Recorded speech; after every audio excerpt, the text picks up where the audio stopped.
This show is produced by the Hartman Media Company. For more information and links to all our great podcasts, visit hartmanmedia.com.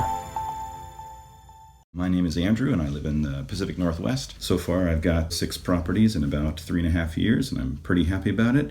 And it's all because his team of experts and just his knowledge and his time that he spent doing it. He can really guide you through it, and his podcast is excellent.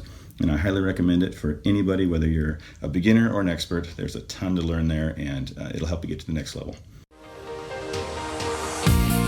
Welcome to the Creating Wealth Show with Jason Hartman. You're about to learn a new slant on investing, some exciting techniques, and fresh new approaches to the world's most historically proven asset class that will enable you to create more wealth and freedom than you ever thought possible. Jason is a genuine self-made multimillionaire who's actually been there and done it. He's a successful investor, lender, developer, and entrepreneur who's owned properties in 11 states, had hundreds of tenants, and been involved in thousands of real estate transactions. This program will help you follow in Jason's footsteps on the road to your financial independence day.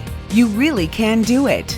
And now, here's your host, Jason Hartman, with the complete solution for real estate investors. Is this the last time that you can build generational wealth before AI makes money worthless? Yes, folks, this is a real conversation had on a podcast that actually Wall Street Journal went ahead and wrote it. I can't wait to have this discussion because this is the last chance, and soon money will be worthless. I have no idea what we're talking about. Jason, what's going on, buddy? Hey, Michael, good to see you again. Peter Diamandis and Elon Musk did a podcast recently. And of course, they were talking about the future of the economy, the future of AI, and they are both techno optimists, right? And I would agree, assuming AI does not take us over and it doesn't become a Terminator story with Skynet and so forth. We all saw the movie, right? Assuming it goes well, which I think is a reasonably good assumption, okay? And there's just a lot of stuff none of us know, right? We really obviously don't. But Elon talked about how within 5 years, 5 short years, before you blink, folks, before you blink, and maybe his deadline is too optimistic, whatever, but it's still going to happen ultimately. Maybe it'll take 8 years. We will see.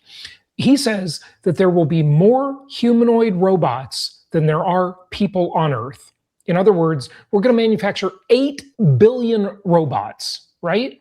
And these robots will do so many jobs for us. And because they're doing so many jobs, and forgive me, a lot of this is probably me talking, not Elon, so I'm not quoting him or anything.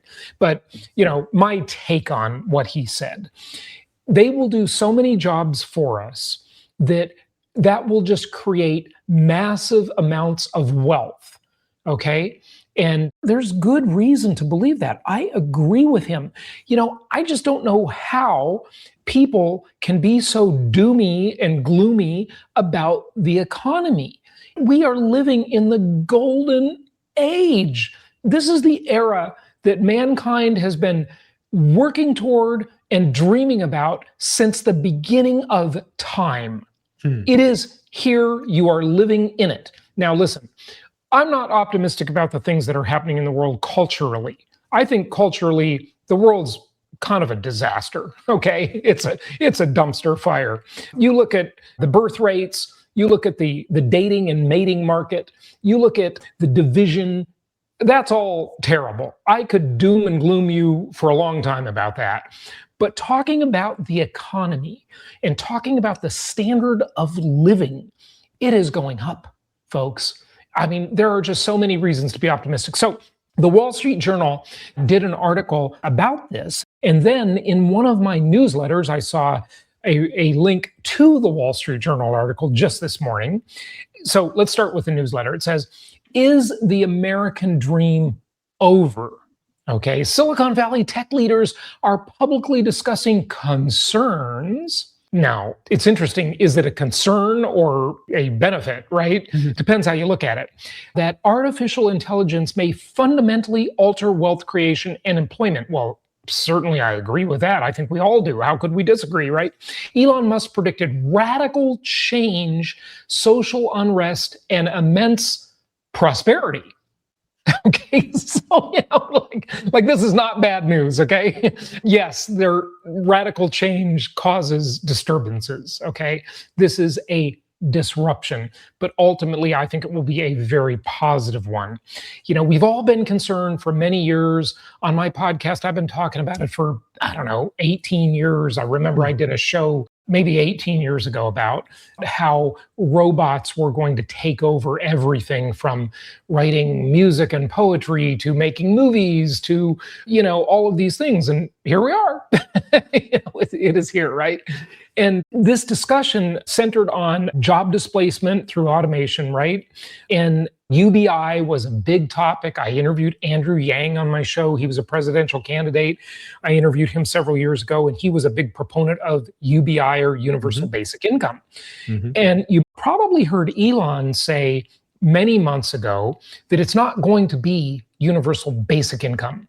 It's going to be universal high income, because of the prosperity that will be created by the technology. It's funny how we tend to focus on job losses, but aren't job losses kind of the goal? What is the point of a job? A job is to make money, right? So we can buy the things we want and need. But if you don't need to have a job to have the things you want and need, then maybe you just skip a whole step. Now, granted, I do think work is important for meaning. I think there is a lot of meaning in work, okay? But that's kind of another discussion. We're just talking about the pure economic aspect and standard of living aspect here. And every technology that advances us creates a higher standard of living. Remember Al Gore with his alarmist, bogus movie, right? That Inconvenient Truth, right? He showed this very deceiving chart that kind of changed the world, unfortunately, about global warming. And it had a hockey stick shape to the chart, okay? Now, granted, his predictions haven't really come true, okay? Yes, you could say little micro things are, but overall, his predictions have been completely alarmist and ridiculous.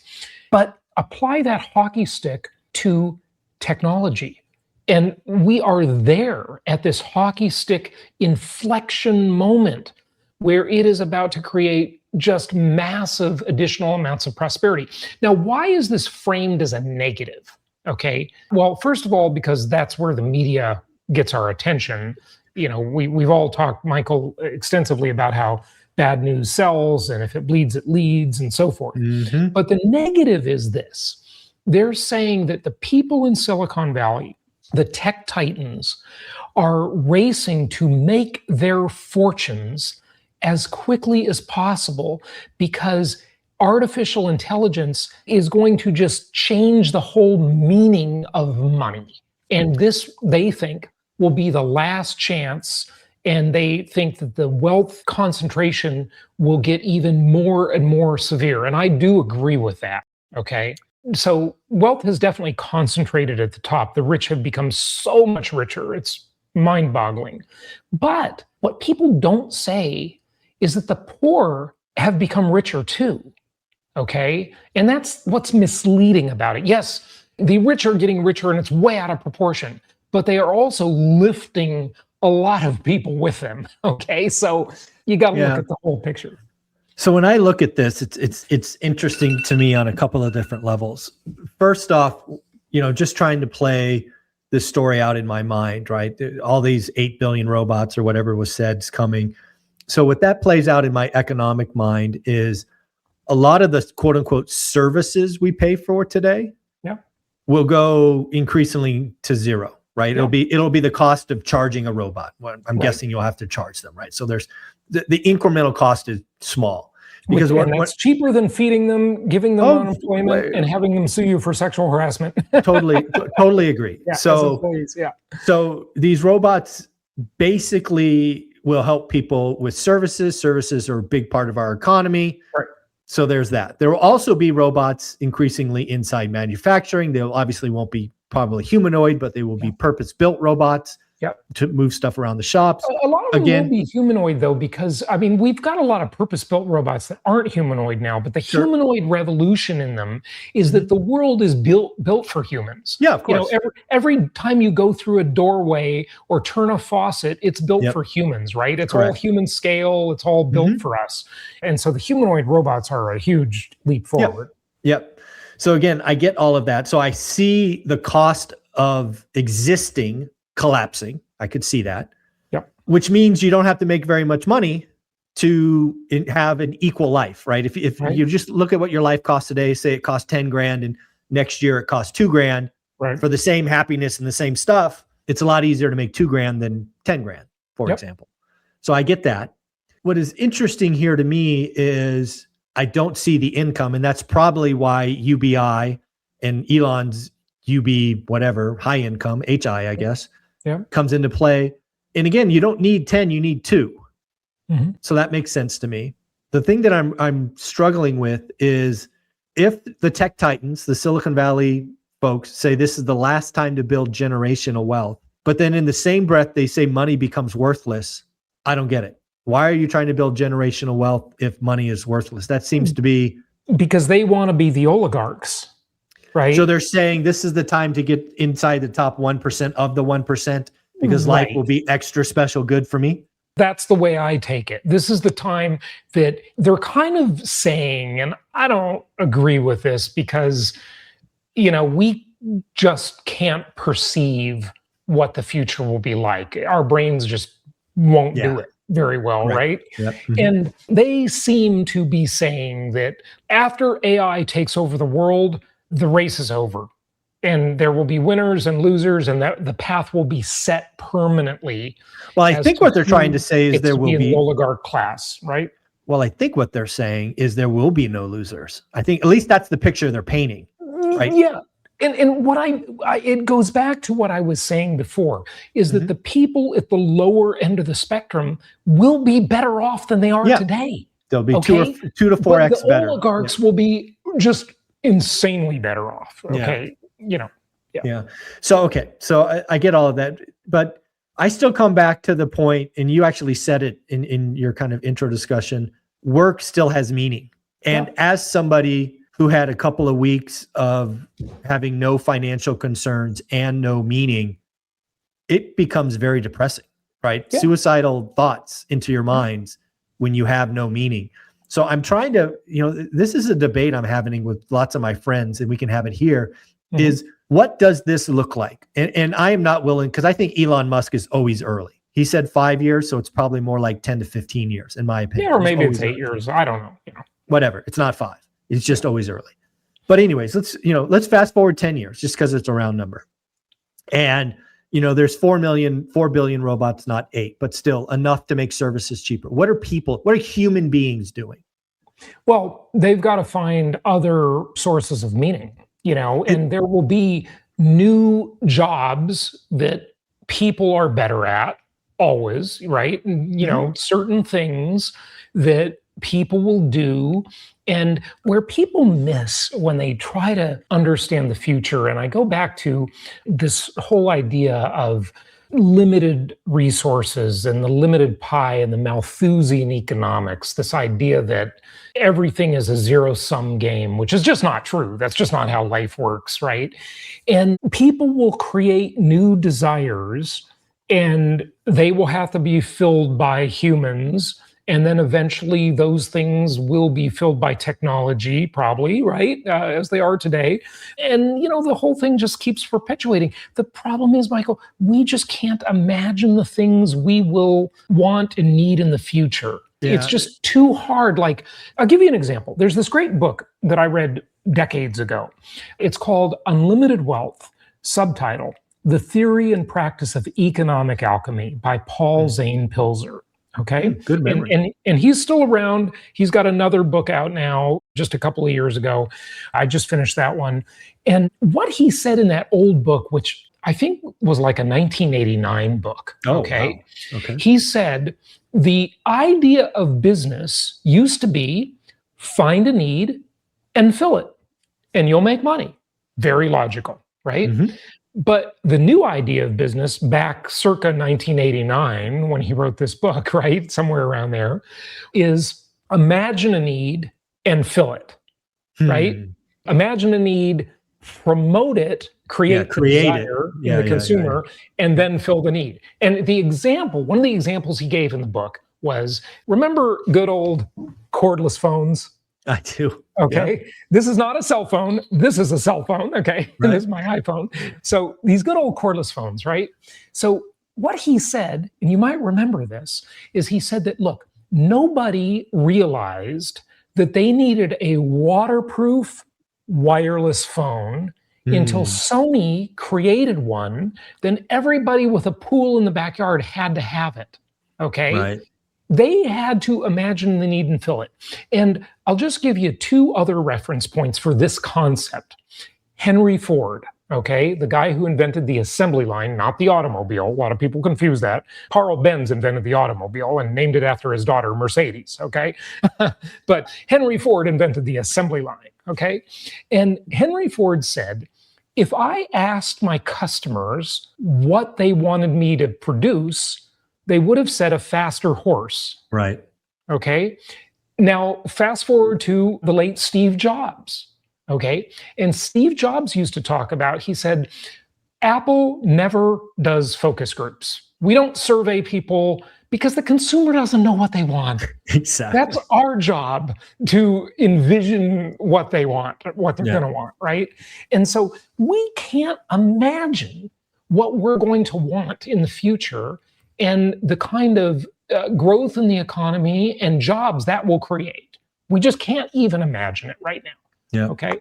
You know, Michael, if it were the 1950s or the 60s or the 70s, this would be a radical idea. My dog needs a bath.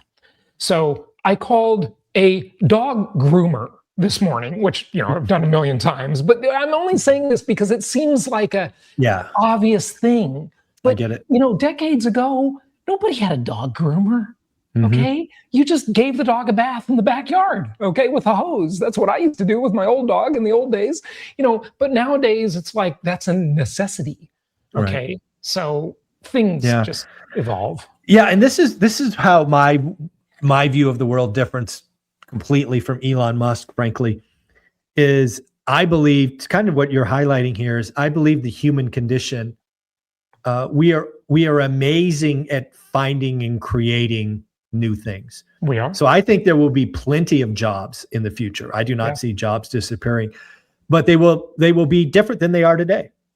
They will be the dog washer example, or you know, not the faster horse. And that's just who we are as humans. And again, I say that because this evolution that will be 10 to 15 years in the making, it may feel fast, but it will be incremental. And yes, there will be plenty of job losses and plenty of reskilling and plenty of that to be doomerish about. Yeah. But to your kind of the point of this discussion is, if you look at the tide, it will be rising for everybody. Yeah. Absolutely. And that is fun. And again, when you really think about this, I have to think about this before I say it because I want to make sure I believe it. Yeah, I believe it. So in the 2030s, and again, I just wanted to be have a Neuralink processor in your brain to help it'll be faster.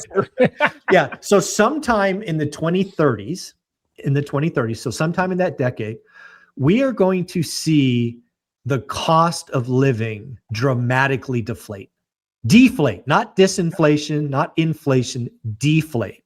Yeah. Because a large percentage of our current cost of living is services, and that is going to collapse. So I don't know when it is in the decade, but we will have a deflationary cycle, a pretty substantial one, probably. Okay. That's what I think. That's a good segue to another comment in this article that I thought was really interesting. Okay. They said that the thing to do to maybe invest in, the thing that will be ultimately like hold its value in their example in the article, which I thought was actually a kind of a bad example. Okay, I disagree with this. But the example they gave was artwork, right? Oh. Because artwork is scarce, okay? And the two drivers, as I've always said, that make something valuable are scarcity and utility. Okay. It's got to be scarce and it's got to have some use, right? So gold, right? The gold bugs would love this. And, we've seen precious metals do really well lately, but they were very sleepy for many years and did nothing, right? I do not think they're like the best investment or anything, but they're having a run. Okay. They're having a moment for sure. But, you can't leverage them. You can't rent them out. They don't have multidimensional characteristics like income property. But the anti-gold bugs would argue, well, gold has no real utility. It's not used in industry very much. Silver, on the other hand, has a lot of industrial uses and use and so forth, right? But you could argue that gold's utility is money. Okay. And like, what use does Bitcoin serve? Well, it's money. That's a utility. Now, if money becomes worthless, I don't know, but they used artwork as the example. But then again, remember just a few years ago, we saw JPEGs sell for millions of dollars. Okay. AI can create beautiful art. Okay. So I don't think that's a very good example. It immediately led me, and you'll love this, to think that the ultimate maybe store of value at the end of the day is real estate, because you can't create any more land, and the construction of it, even with robots, it still takes materials. And yes, the robots could go get those materials more easily, right? But this is maybe like the currency wars. It's a race to the bottom. Okay. And all you need to do, just like that old joke about the two hikers in the woods, and suddenly they see a bear charging at them, and one guy stops to tighten his shoelaces. And the other guy says, "What are you doing, man? There's a bear coming. You can't outrun a bear." And he says, "I don't have to outrun the bear. I only have to outrun you." Okay. That's what economics is. Okay. Right. Nothing is perfect for every situation, but you got to pick the better vehicle. And I say that income property wins the day. Like, what else would there be that would be better than that in this future where maybe things are deflating? Okay. I mean, I'm the guy who became famous for inflation-induced debt destruction, right? But assets can inflate. Well, services and consumer goods deflate. We've already seen that. Okay. No, let me be very clear. Yeah. I think, again, I said it and I believe it. I think we're going to have a huge deflationary cycle, but it's definitely around services. So what does that mean? That means people are going to have more disposable around products. Yeah, we've already had it in products. Exactly. Yeah. Services is coming. Yeah. So what that means is people are going to have more disposable or discretionary income, which then gets deployed. Well, they're going to spend on rarity and experiences and all of that. I mean, if you just want to play this out, if you're at home more often, you're going to collect more stuff. Yep. Right. Just the human condition. And you're going to want a bigger house. Exactly. To store your stuff and to entertain yourself in. Yeah. It's funny. The other thing that I've been reading a lot about is the alternative collectible market. And like which thing? So I'll be specific. So again, I read every day. I consume 2 hours of material every day. Me too. Yeah. So the thing that I read starting a couple of months ago was about rare graded trading cards, right? When I was a kid, I was collecting baseball cards and, things like that. But now with PSA and Beckett and all these others that they can grade cards, I think those would be rare, right? PSA 10s, autograph, one of ones, things of that nature. I think it was Logan Paul had a $5 million Pokemon card that was a PSA 10 or something. Like, I think rare things, like documentable rare things, are going to increase in value like that. I think that's probably true. Well, I think you're right. The only caveat I'd give to that is just remember what happened with the digital scarcity they tried to create with these will have to be to your point. The monkeys or whatever it was, they'll have to be physical products. Right. Yeah. Physical rarities. This whole, I got a unique monkey with, I don't know, or gorillas. That someone can take a screenshot of and they got the same monkey. I got it too. Yes. Like, what are you guys doing? They'll have to be physical products. They'll probably have to be on chain. I mean, let's be very clear, right? They'll have to be on chain. So it's everybody sees who owns it. Maybe. So I think the collectible market's going to be interesting going forward, whether it's art or these other physical assets. But at the end of the day, real estate's still going to shine, because what does AI do? It doesn't bring you water, right? Water's still important. You got to consume water. You got to eat food, and you got to live somewhere. You got to have shelter. Yeah. AI doesn't change those top three. No, it doesn't. And AI actually, to your point a moment ago, Michael, and this is where a lot of economists, they just don't get it. They just totally miss this. But you alluded to it a moment ago. What AI does do is give you more disposable money to buy the real estate with. Well, I mean, for the average person, I mean, let's be clear. Yes, there are people like you and I that will use that in our audiences. But again, we got to step back and think consumers. What's the average consumer going to do? Well, they're just going to rent a more expensive apartment because they're going to have more money left over. They're going to buy more crap, Jason. Yeah, they're going to buy more Gucci bags and Hermes scarves. And they're going to need a bigger house to put it in. Exactly. Oh my goodness. Yeah. The average consumer is very predictable. You give them free money, they spend it. Folks, it is an amazing time to be alive. It's like, how do these doomers say what they say with a straight face? I mean, they're just out of their minds, right? Yeah. Like all of this incredible stuff that is happening. I mean, the real estate market, limited supply, there's tons of pent-up demand from the last few years of slow markets. There are just so many things that just say, now is the time. And if you're American listening to this, which most of you are, I mean, look at what the US is doing. It's becoming the British Empire. I mean, and I'm saying that in a positive way, not in a negative way, okay? I mean, the UK did it in a completely different way, but the way the US is doing it, love or hate Trump, I mean, we are controlling the assets and we're locking our enemies out of those assets, okay? We did that in Venezuela. We tamed Iran. Iran is going to have a revolution, hopefully that, freedom will prevail there. We're going to have real estate opportunities in Greenland soon. Joking about that. But it's just, there are just so many incredible things going on. Right now. I don't know if there's a lot of people that have been to Greenland. I've actually been to Greenland. I've been there too. Yeah. Yeah. There's not a lot going on in Greenland. Nope. So it's a lot of dirt that's out there. So, but if you look at the map of the world from the top, Greenland is really, really important. Oh, it's a strategic asset. There's no doubt. But I'm just saying, as somebody who's actually been to Greenland, not a lot going on in Greenland, folks. No, there's Jason, I think 57,000 people there or something. Tiny. But Jason, amazing. You're coming out to our Vegas event in 3 short weeks. I appreciate you doing that. Take care of yourself. Thanks so much. Happy investing. Thank you so much for listening. Please be sure to subscribe so that you don't miss any episodes. Be sure to check out the show's specific website and our general website, hartmanmedia.com, for appropriate disclaimers and terms of service.